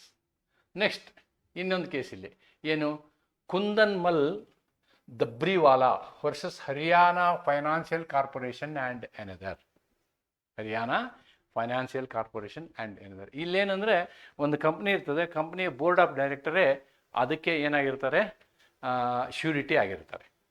ಅಂಥ ವಿಷಯದಲ್ಲಿ ಕಂಪ್ನಿ ಲಿಕ್ವಿಡೇಟ್ ಆಗುತ್ತೆ. ಲಿಕ್ವಿಡೇಟ್ ಆದಾಗ ಏನಾಗುತ್ತೆ ಅನ್ನೋದನ್ನು ಈ ಪ್ರಕರಣದಲ್ಲಿ ಹೇಳಲಾಗಿದೆ. ನೋಡಿ, Kundanmal Dabriwala challenged a showcase notice issued by the Haryana Financial Corporation demanding payment of 83,58,000 under Section 32G of Finance Corporation Act. The notice was served on 2008.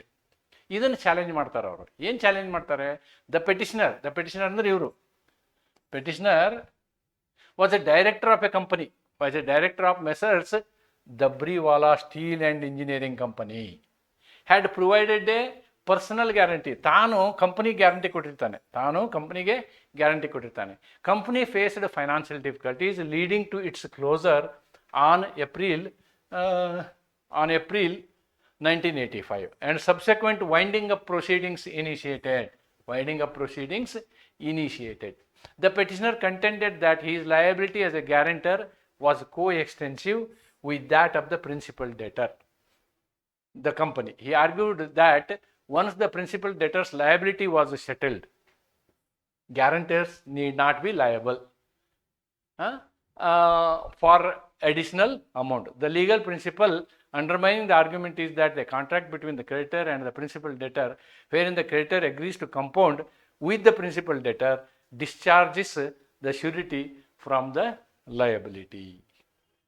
Yes, surety from the liability. ಈ ಪ್ರಕರಣದಲ್ಲಿ ಏನಾಗುತ್ತೆ ಅಂತಂದರೆ, company director, ನಿಮಗೆ ಇಲ್ಲೂ ಅಷ್ಟೇ, if you very clearly know the company act, you are able to digest this problem. ಈ problem ನಿಮ್ಗೆ ಅರ್ಥ ಆಗ್ಬೇಕಂತಂದರೆ ನಿಮಗೆ ಕಂಪನಿ ಕಾನೂನು ಗೊತ್ತಿರಬೇಕು. ಕಂಪನಿ ಕಾನೂನು ನಾನು ಬ್ರೀಫಾಗಿ ಹೇಳ್ತೀನಿ. ಕಂಪನಿ ಕಾನೂನಲ್ಲಿ ಏನಾಗುತ್ತೆ ಅಂತಂದರೆ, ಒಂದು ಸಂಸ್ಥೆ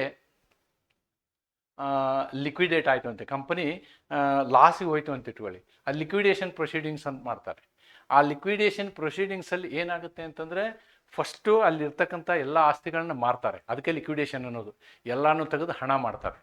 ಹಣ ಮಾಡಿದ ಮೇಲೆ 3 ಜನ ಅದಕ್ಕೆ ವಾರಸುದಾರರು ಇರ್ತಾರೆ. ಒಬ್ಬ ಸೆಕ್ಯೂರ್ಡ್ ಡೆಟರ್, ಇನ್ನೊಬ್ಬ ಅನ್ಸೆಕ್ಯೂರ್ಡ್ ಡೆಟರ್, ಆಮೇಲೆ ಶೇರ್ ಹೋಲ್ಡರ್.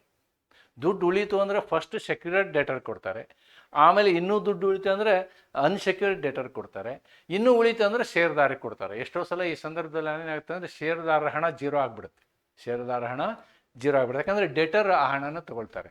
ಇಲ್ಲಿ ಈ ಪ್ರಕರಣದಲ್ಲಿ ಏನಂತಂದರೆ ಕಂಪ್ನಿ ಅವನೇ ಮಾಡಿರ್ತಾನೆ, ಅವನೇ ಪ್ರಮೋಟರ್ ಡೈರೆಕ್ಟರ್ ಆಗಿರ್ತಾನೆ, ಅವನು ಅದಕ್ಕೆ ಲೋನ್ ಕೊಟ್ಟಿರ್ತಾನೆ, ಕಂಪ್ನಿಗೆ ಲೋನ್ ಕೊಟ್ಟಿರ್ತಾನೆ. ಅಲ್ಟಿಮೇಟ್ಲಿ ಏನಾಗುತ್ತೆ ಅಂತಂದರೆ ಕಂಪ್ನಿ ಲೋನ್ ಅಮೌಂಟನ್ನು ರೆಡ್ಯೂಸ್ ಮಾಡಿ ಸೆಟ್ಲ್ ಮಾಡ್ತಾರೆ. ಯಾಕೆ ರೆಡ್ಯೂಸ್ ಮಾಡಿ ಸೆಟ್ಲ್ ಮಾಡ್ತಾರೆ ಅಂದರೆ ಆ ಬ್ಯಾಂಕ್ ಲೋನ್ ಇದ್ದಾಗ ಬಡ್ಡಿ ಪೆನಾಲ್ಟಿ ಅದು ಇದು ಕಟ್ಟಿ ಅದು 10,000 ಇತ್ತಂದರೆ 25-30,000 ಅಮೌಂಟ್ ಮಾಡಿರ್ತಾರೆ. ಆದರೆ ಲಿಕ್ವಿಡೇಷನ್ ಮಾಡಬೇಕಾದ್ರೆ ಆ ಆರ್ಬಿಟ್ರೇಷನ್ನಲ್ಲಿ ಲಿಕ್ವಿಡೇಟ್ರು ಎಲ್ಲ ಒಂದು ಸೆಟ್ಲ್ಮೆಂಟಿಗೆ ಬರ್ತಾರೆ. ಸೆಟ್ಲ್ಮೆಂಟಿಗೆ ಬಂದಾಗ ಏನಾಗುತ್ತೆ ಅಂತಂದರೆ ಆ ಅಮೌಂಟು 80-83 ಲಕ್ಷ ಇದ್ದದ್ದನ್ನು ಇದನ್ನು ತೆಗೆದು ಏನು ಮಾಡ್ತಾರೆ, ಒಂದು 20-25 ಲಕ್ಷಕ್ಕೇನೋ ಮಾಡ್ತಾರೆ ಅಂದ್ಕೊಳ್ಳೋಣ. ಇಟ್ ವಿಲ್ ಬಿ ರೆಡ್ಯೂಸ್ ಆದಮೇಲೆ ಆ ಅಮೌಂಟು ರೆಡ್ಯೂಸ್ ಯಾರಿಗೆ ಆಯಿತು, ಕಂಪ್ನಿಗೆ ಆಯಿತು. Who is company here? The company is a principal debtor and who is the surety here? Company director.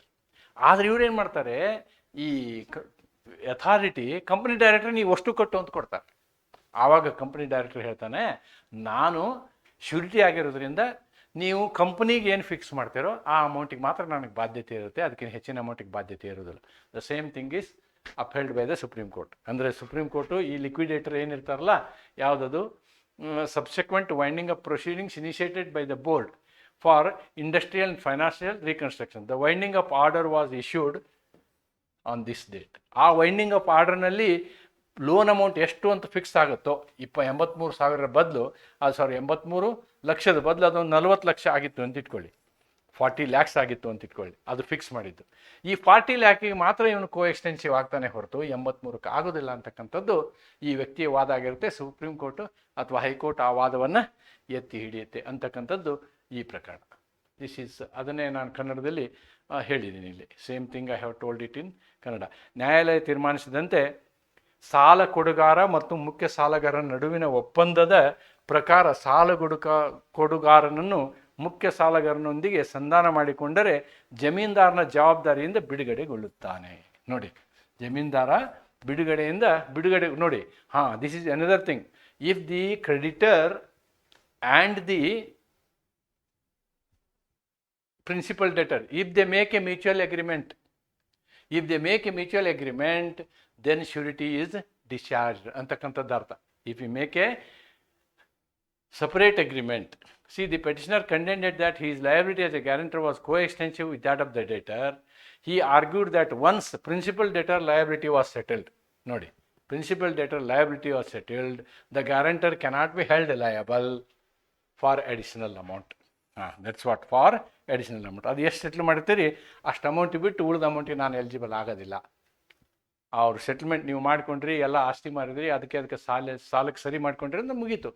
There is no chance of additional amount to be paid by me ಅನ್ನೋದನ್ನು ಈ ಪ್ರಕರಣದಲ್ಲಿ ಹೇಳಲಾಗುತ್ತೆ. This is what is about what I can say about the liability of the surety. ನಾನು ಈಗ ನಿಮಗೆ ಏನು ಮಾಡಿದ್ದೀನಿ ಅಂತಂದರೆ, totally I have actually discussed only 3 sections. Section 125, 126 and 128. 128 talks about surety's liability. 126 talks about consideration, pratifala. 125 talks about definition of guarantee.